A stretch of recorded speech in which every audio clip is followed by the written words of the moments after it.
This episode is brought to you by Hulu. Buckle up, everybody, because the Kardashians are back. That's right. A new season of The Kardashians is coming to Hulu on February 6th. I have been watching The Kardashians since I was a kid. Okay, I grew up with this family. Okay, I always want to know what they're doing. And in this new season, Kim is juggling multiple businesses and her blooming acting career. Khloe revisits old feelings, and the family members support one another through their personal journeys. And as always, it's full of fame, family, and fun. You won't want to miss it. The new season of The Kardashians is streaming February 6th on Hulu.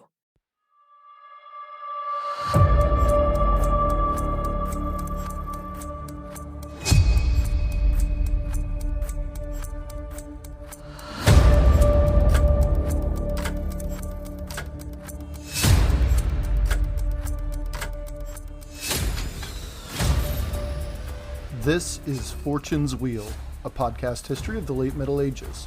And I'm Jonathan. Yeah, so do you remember how at the end of the last episode I was like, was William even going to survive the rest of 1069? On the next episode, we will see how the most critical year of the Norman Conquest of England played out. Yeah, well, truth is, I've been struggling mightily with fully understanding all of this stuff going on in the wake of Hastings. The amount of reading I've done, I can't even begin to describe it all. There's just so much. What you hear on this podcast is the best I'm able to do under these self-imposed deadlines, and I have just not been happy with my product. Honest, I've probably written and rewritten, at the time of this recording, upwards of maybe 10 different drafts of the next 3 episodes, trying to get it all lined out and entertaining. Is this meant to be a woe is me moment? Heck no. I get to learn and do research and write episode scripts and then record it for the enjoyment and education of others. Are you kidding me? This is kind of a cool hobby.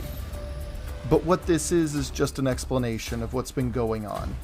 And the fact that I've recorded and published this episode means that I've worked, well, most of it out, I should say, regarding the next handful of episodes. Even when it was a jumbled mess in my head and in my notes and on my Google Docs, I still couldn't wait to tell you all about this stuff. And I mean that. Which makes me all the more excited to finally get this episode out. Today's episode, episode 83, is entitled Edwin and Morcar's Rebellion. Thank you for listening, and I hope you enjoy the show.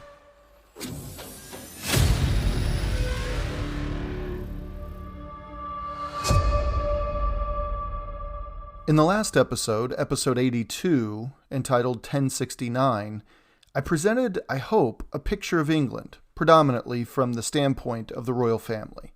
From the birth of a future king in Selby, to how William was forced to sit back and watch the perennial Northumbrian carousel of earls, specifically between the years of 1068 to 1069, well, we see the kettle that was the North quickly coming to a boil once again.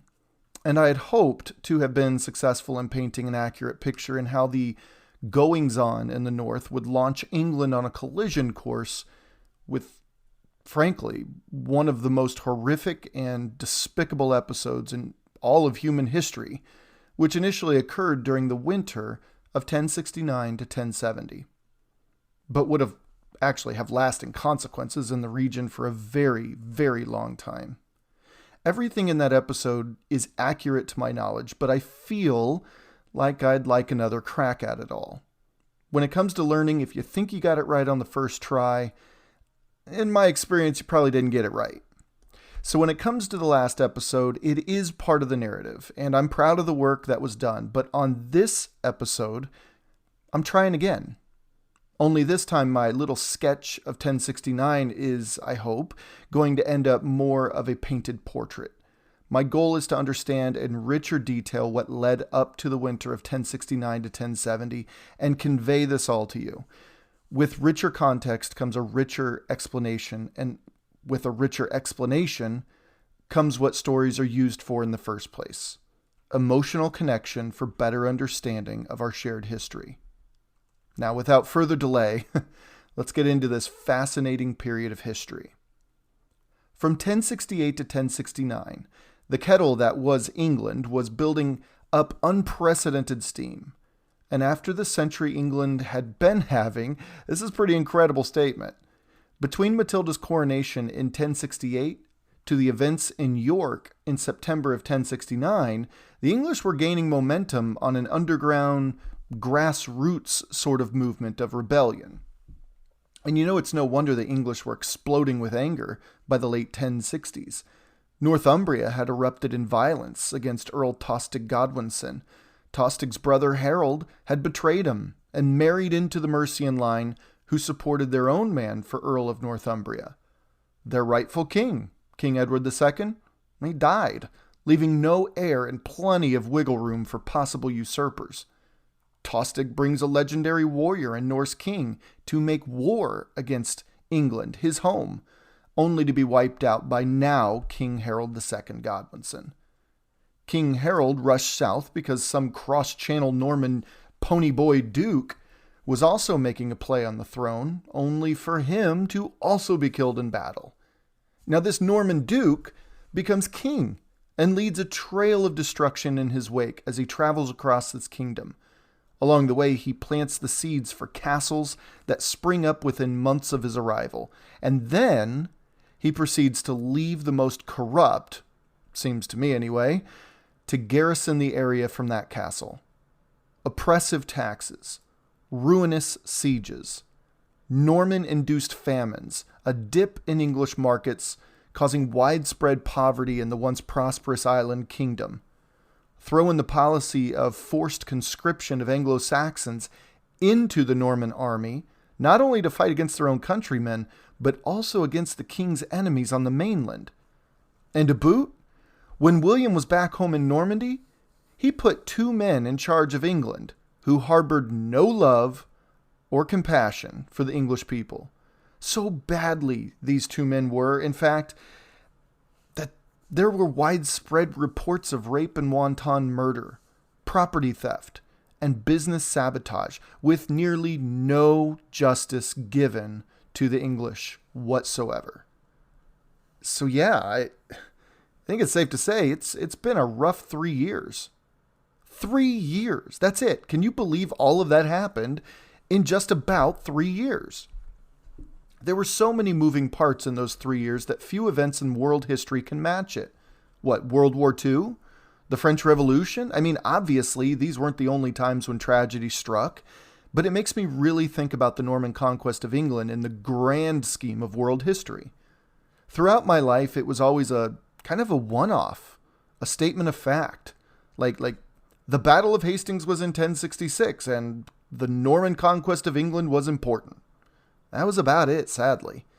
But these events in England between, say, 1065 and 1068, as tragic as they were, these were all pretty much bird's-eye view events.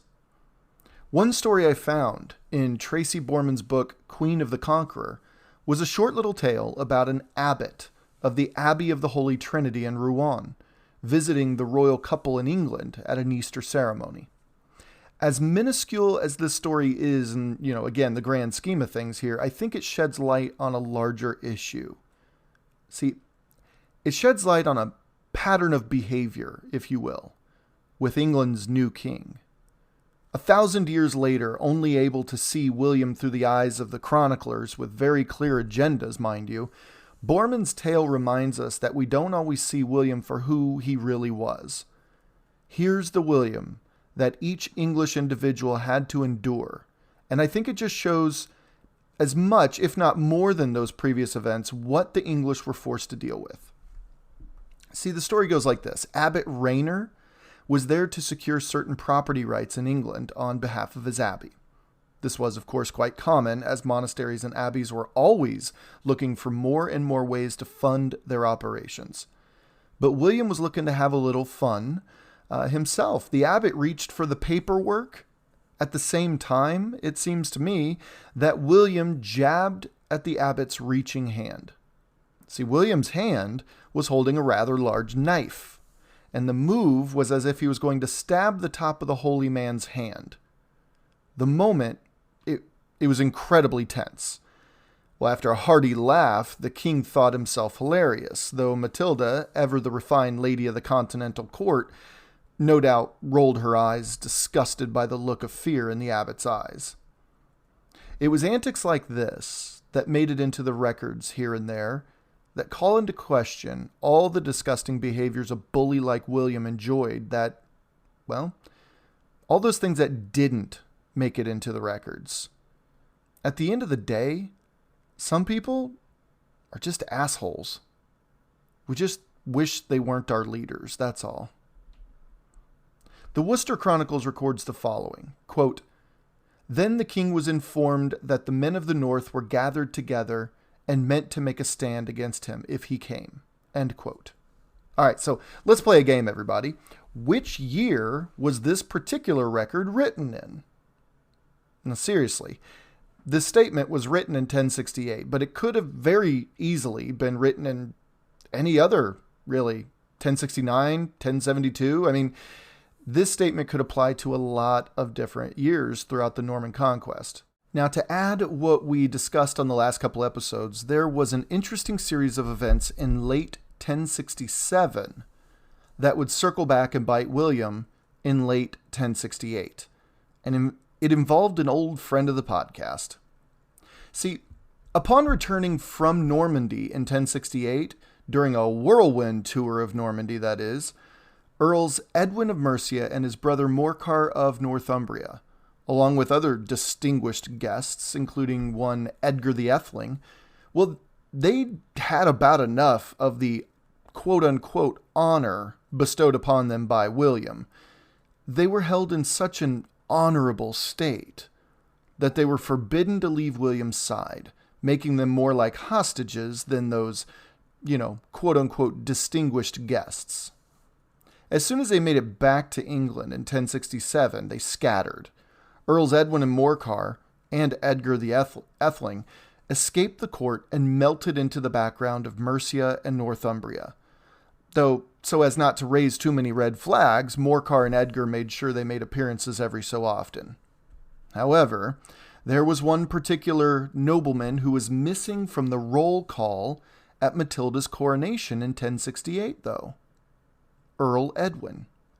Well, Earl Edwin was getting angrier and angrier at all the castle building happening in the marches between Mercia and Wales, not to mention the sheer amount of authority gifted to an Abbot Ethelwig of Evesham. See, Abbot Ethelwig, the English traitor who had abandoned his own people to save his own skin, not an altogether unheard of situation in these days, by the way. See, Ethelwig was given 7 whole shires by William. But these weren't any shires. These were shires located in Mercia. Edwin's Mercia, that is. Shropshire, Herefordshire, Worcestershire, Staffordshire, Warwickshire, Oxfordshire, and Gloucestershire. And it's worth pointing out that the city of Warwick was a pretty important city in Mercia at the time. The loss of that one must have stung Edwin pretty badly. And yes, sure, the loss of land upon their return, startled them into any complacency they may have been lulled into while living in the lap of luxury in Normandy. And, of course, the sheer amount of castles popping up inside and outside their domains was a serious issue to keep an eye on. And we can't forget about the brutality of Norman rule that could turn on them and their families at any moment that was another looming threat they couldn't afford to ignore. But Edwin had his own straw that broke the camel's back. William, back in Normandy that is, William had promised his daughter's hand in marriage to Edwin.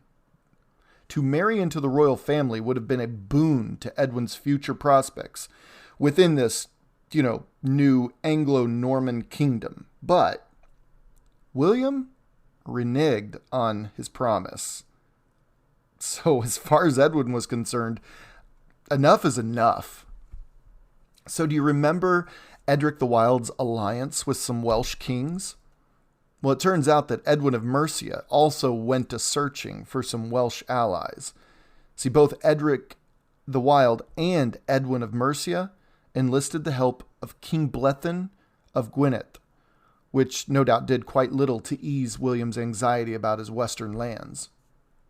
Edwin would covertly negotiate help from various areas around the island, including, again, Wales, as well as local rebels, led by Edric the Wild, and then Morcar and his loyalists in the north, not to mention Edgar Atheling, who still harbored hopes of assuming the crown he was once elected to. In addition to these big names were Merylswain, the Sheriff of Yorkshire at the time, as well as both Earl Waltheof and Earl Gospatrick. Now, without question, as we know, the English put up quite a bit of local resistance already, pockets here and there, but Edwin and Morcar's rebellion of 1068, as it came to be known, would amount to the first serious, large-scale revolt against William's rule, and it would have lasting consequences. Now, at this point, as the Edwin and Morcar and Edgar, as they were building support, Peter Rex calls the effort ultimately, quote-unquote, somewhat tentative in practice. And, as we'll see, he's probably not too far off on his assessment of this particular uprising. But again, it's going to have far-reaching consequences. There was a real sense of urgency in England that never really seemed to have, waned since really as far back as Stamford Bridge, when Harold defeated Tostig and Hardrada. William just kept the threat, and eventual actual practice, of oppression very real. Orderic Vitalis even wrote of this period the English, quote, groaned aloud for their lost liberty, end quote, and that they, as Rex states, quote unquote, plotted ceaselessly to find some way of shaking off the yoke that was so intolerable and unaccustomed. In fact, Orderic calls the uprising led by Edwin and Morcar, he says, a fierce insurrection. The thing that makes Edwin and Morcar's rebellion of 1068 such a letdown, though, is that it almost never really got off the ground. I mean, there were skirmishes here and there, but even William of Malmesbury writes later that they, quote, disturbed the woods with secret robberies, end quote, which is really just a fancy way of saying they engaged in a bit of guerrilla warfare, but nothing outright on the battlefield, you could say. Now, that in and of itself is not exactly nothing, though.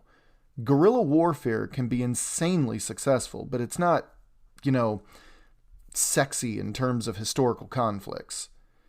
Peter Rex calls the Maquis in 1940s France, who chose to fight covertly against the indomitable Nazi war machine, as the name Maquis itself is derived from a term meaning to go underground. Now, personally, I recall the two major instances of, or areas in America, of guerrilla warfare during the American War for Independence back in the 1770s and 80s. See, men like Francis Swamp Fox Marion, Daniel Morgan, and then you have the Over Mountain men. See, these guys, these changed the very course of that war by undermining the open ground European style of warfare. By not allowing your enemy to embrace the very tactics and skills that made them dominant in the first place is a lesson for the ages, whether it be the Maquis during World War II or even just a disagreement between friends. Remove their strengths and what's left. This is exactly why, in my opinion, the Norman Conquest went on as long as it did. Folks like Edric the Wild frustrated William's efforts to subdue the masses, and so far in this particular series, we're only up to 1069. Rest assured the English will employ this beyond this year. William and his Norman and Flemish and Briton knights were all incomparable on horseback, but it's hard to maintain battlefield supremacy when the battlefield itself is actually working against you. Rex writes, quote, "This fits in well with the picture which can be drawn of the career of men like Edric and Hereward. It is one of small-scale guerrilla warfare by partisans like the Maquis in France during the Second World War." End quote. In 1068, I will keep reminding myself in order to fully grasp exactly what state England was in at the time. But in 1068, while Edwin and Morcar led a rebellion alongside the once and possibly future king of Edgar Atheling, we can't forget that William was forced to also handle Edric the Wild's uprising in the West Country, which had been raging for a full year at that point, Githa's revolt of Exeter, and the Godwinson boys' invasion of Devon and Cornwall. It's all going on right now. Rex adds, quote, William of Poitiers agrees that there was a general conspiracy, although he gives no date for it. That the Earls Edwin and Morcar were the leaders of this resistance movement cannot be directly demonstrated, but those promoting it certainly sought their support, and they themselves are reported to have wandered at large in the woods and fields. The Abingdon Chronicle says there were many plots and claims that men hid, quote-unquote, in the woods and some in islands, plundering and attacking those who came their way. And at this point, I wrap up Rex's quote. But he continues later, writing of 1068, quote, Orderic Vitalis relates that large numbers of leading men from England and Wales had met together because of the general outcry against Norman injustice and tyranny. He says that they sent messengers into every corner of Albion, which was just the word for the whole island back then, to incite men to either openly or in secret act against the enemy, to get ready to act.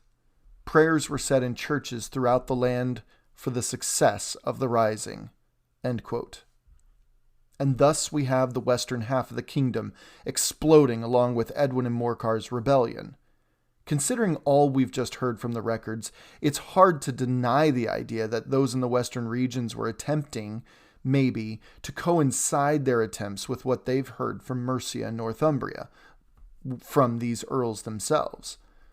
These upheavals explain why we find William out west in 1068, and we've already taken a look at some of the things he was doing on previous episodes. But put into the larger context of Mercia and Northumbria, we begin to take the point of view that William wasn't just struggling to subdue his new subjects. Rather, William was full on against the ropes at this point. See, William first moved on to Exeter, then delegated men to dig deeper down into the Cornwall Peninsula, which turned out to be pretty successful, actually. Then William moved north to Herefordshire, sending Edric the Wild and his Silvatici scattering into the hills from which they came. And as he pushed into Mercia, Edwin and Morcar's forces attacked from the shadows. But as William pushed into Warwick, where he immediately ordered a castle built, it was then that the earls knew William was for lack of a better term, the man was a machine. Other castles were built and garrisoned along the way, and Edwin essentially had to come to grips that though he initially fought against William's encroachment in castles, he actually made moves that resulted in even more encroachment and castles built in his earldom. And though we hear only really of Warwick, what about all the devastation William left in his wake? Cities like, say, Worcester, Clifford, Glastonbury, Evesham, and Hereford. These were all in the crosshairs of William's ire during that time. Those were kind of in the area he was traveling. What of them? There are hints at destruction from the Doomsday Book, but nothing contemporary in the records so far as I can tell. Edwin and Morcar both threw in the towel almost immediately. William allowed their heads to remain attached to their shoulders and even allowed them to keep a portion of their lands and titles, but they were under lock and key at this point. It was an absolute win for the brothers as, man, it could have ended so much worse though. I'd so much rather be, grounded by King William than, lose my head. Now, as for Edgar Atheling, he grabbed his dreams of being king and his sister, Margaret, and he escaped with hundreds of Englishmen and thanes to Scotland, where he found protection after marrying off Margaret to King Malcolm III. Now, this is no small consequence either, as Edgar Atheling would now not only have a safe place from which to collect himself, gather support, and regroup, but he would also have royal backing. Financial backing, that is. This would not be the last time we hear or see Edgar Atheling. The other consequences of Edwin and Morcar's rebellion aren't talked about a whole lot, but historians pretty much unanimously agree that there were a couple other things to come out of it. See, though records may be slim, William no doubt led a campaign of castle building, as I've said, and destruction as he moved about the kingdom. And this isn't just some random opinion either.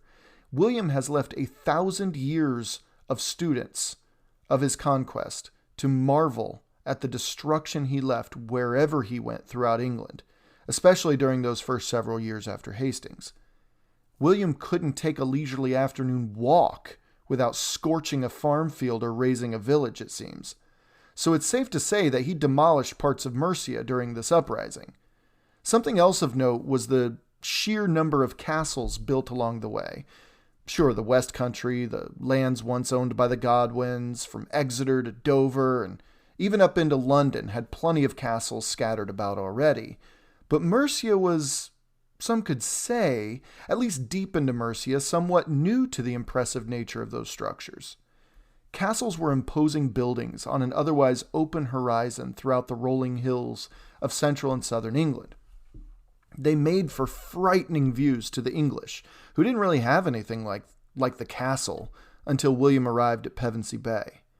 So it could be said that the fear that William's rule had imposed across south and west of England had moved swiftly northward into Mercia in 1068, due to the rebellion there.